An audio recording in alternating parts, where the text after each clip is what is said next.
Hey guys, Dr. Ken Nordberg, back for a third uh, hunting seminar on this one day. See, I still have this brown shirt on and all that. Just had a Minnesota lunch, fried walleyes. That's our big fish here in this state. I love walleyes, so that was a great lunch. Okay, I got another new subject for you here. I've got a rough map of an area where we hunt every year, where we've taken quite a few bucks over the years. And I want to talk to you a little bit about how we hunt, the hunting methods we use in different places here. And I'll go through it. I can kind of demonstrate this on this map that I made. Now, this area that's outlined by black is a lowland, full of the kind of foods our whitetails love to eat in November. The red osiers, and and you can always know when they're eating there because there'll be all those little white tips on the branches, in there. And you get a look at it here in just a minute. You'll see an example of that. And here's another little feeding area up here, and that one's also popular. And these are highlands here, like a topo mountain. They get higher and higher. And they're all covered with evergreens and popples or quaking aspen and other trees. There's pine, a lot of white pine in this area, and jack pine, that kind of thing. These are highlands. This here is a beaver pond here. And right here is a common place for whitetails to come and drink water here, well into November. And there's a creek flowing out of it and goes down this way and then heads in that direction. And that's a creek all around there. And this is a little highland here, and one highland there. This highland here is one we call Antler Mountain, because we've taken quite a few bucks there. Nice bucks that are on the wall today. And my son Ken named it Antler Mountain after taking a couple of them when we first started hunting in this area. So it's been Antler Mountain ever since. So let's talk about that. A little while ago I mentioned cover all bases hunting and having a buck I just had an awful time getting. And so let's talk about that type of hunting. First of all, this group stand hunting. In this case, there were 6 of us involved, 6 guys stand hunting together to take a big buck. Now, during the week previous to the day that we did that, I was alone up there during the week. The kids were back in college or high school and at jobs and all that kind of thing, and they came back up the second weekend. And all during that week, I kept hunting this big buck. He had 4-inch traps, nice big one. And this other gun, he fed in this area every day, twice a day. And some days he would be feeding over in this area, and other days he'd be over here and over here. Anywhere, just never knew where it was going to be. But the funny thing is, wherever I sat, if I sat over here, for example, dense cover, downwind or crosswind, he never was there. If I sat over here, nice little hill over here, and watched this portion right here, never was there. I mean, his tracks could be all over here, but it was, no matter where I sat, if I could sit here, a nice spot there amongst some big pine trees, we had an elevated stand there.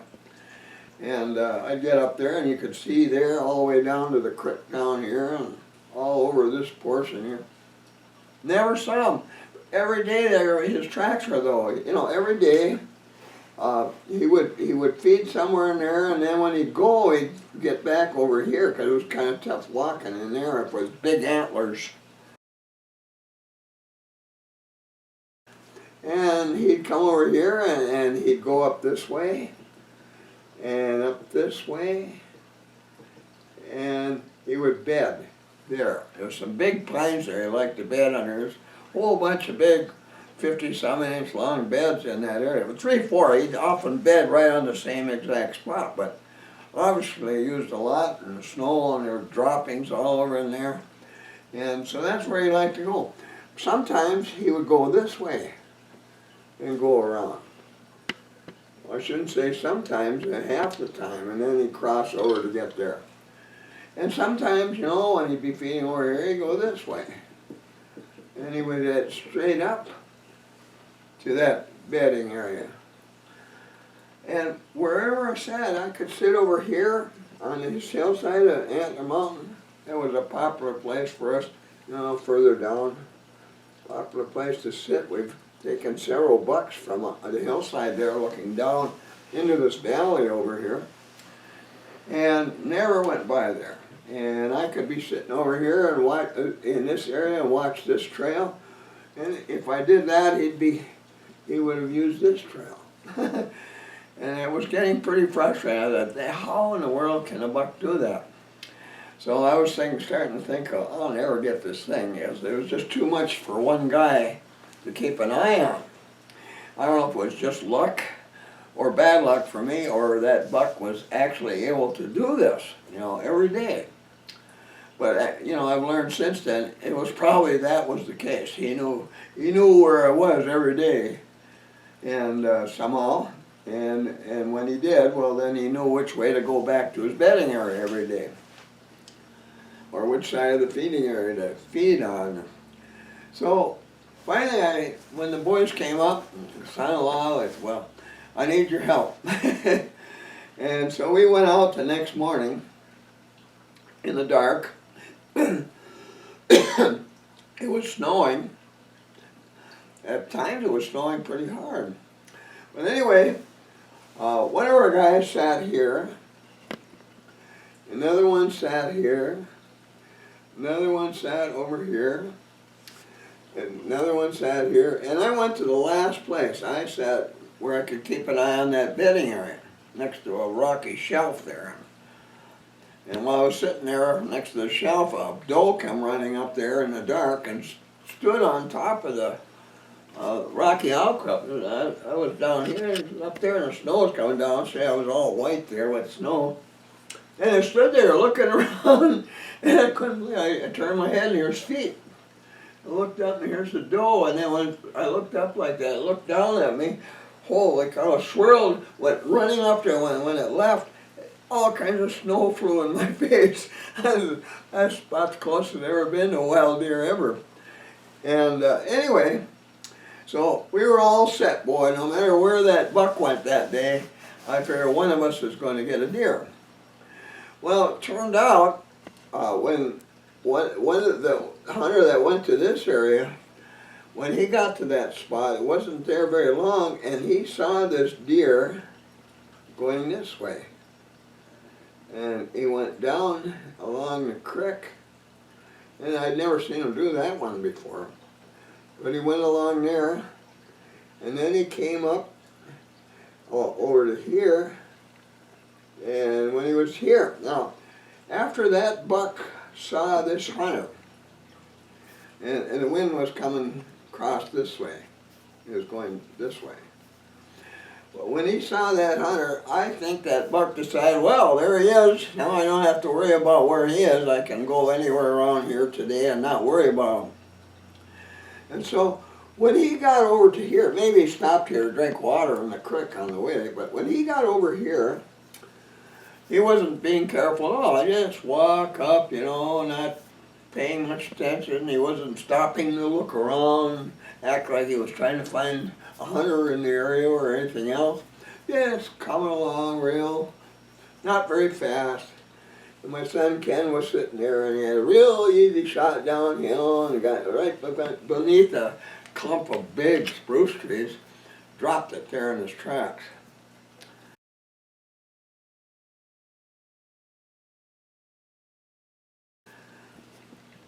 That's how cover all bases whitetail hunting works.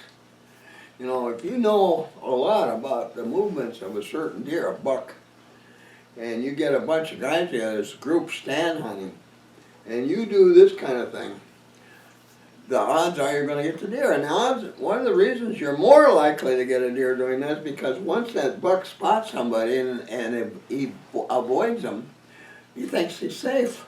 And he'll be careless the rest of the way going back to his feeding area. If he'd gotten by Ken, then I was in position to get him when he got up there. But it didn't work that way.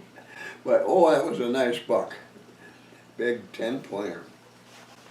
So that's cover all bases.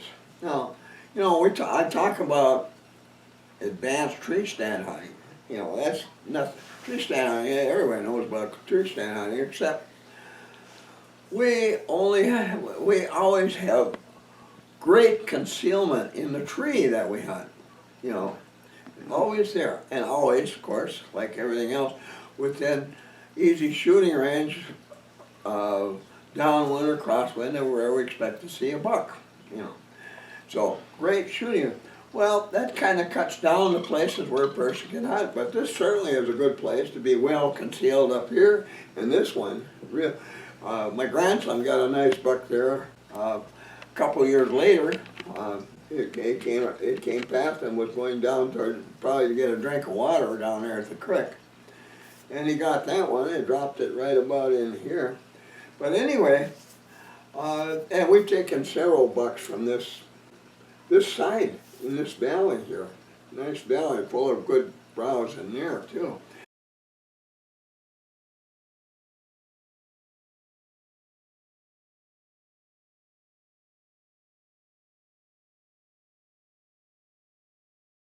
But this thing has always been a favorite browse area for whitetails in this area for 30 years. It's been that way. It used to be all wood around here, and they did some logging 10 years ago, and it kind of stands by itself, but it's still a really good browse area.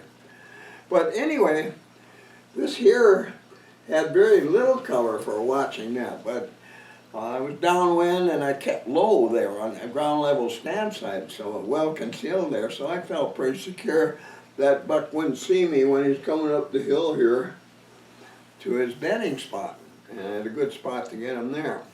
So, but everywhere we use a tree stand, like I've shown you in a previous hunting seminar not too long ago about how us Nordbergs pick tree stands and the kind of cover we want, we always have that. I mean, if we don't have that, if you're not concealed in that tree, it might work for other deer, but not big bucks. That's not very likely. So, now, that's enough for today. With that, be sure to poke that red button down there, that subscribe button, and I appreciate that. It's important to me. And also the thumbs up, well, poke that if you liked what you heard today, and I can't imagine you didn't. So that's no big deal. You know, but it's big to me. So do that, guys, and get your book shown. Don't waste a whole year and then 2 weeks or a week before the hunting, get your book. There's so much in there, you just aren't going to make head or tail out of it before the season starts, and you're going to have another season this year like you had last year, if that's the case. So if you want to get ready for a good season this year and get your pre-hunt preparation in the woods done and all the scouting you need to be able to do this and get a stool, that you need some time for that. That takes a while to get ready for really good buck hunting like this. So do that. And with that, thanks again for watching, and I'll see you again soon. Be sure to visit my website. Here's the link. Here you'll find links to my blog posts, my Twitter account, my YouTube account, my Amazon store with links to my ebooks, my son's eBay store, a money saver if you're ordering from Canada or other countries, my website bookstore, and much more.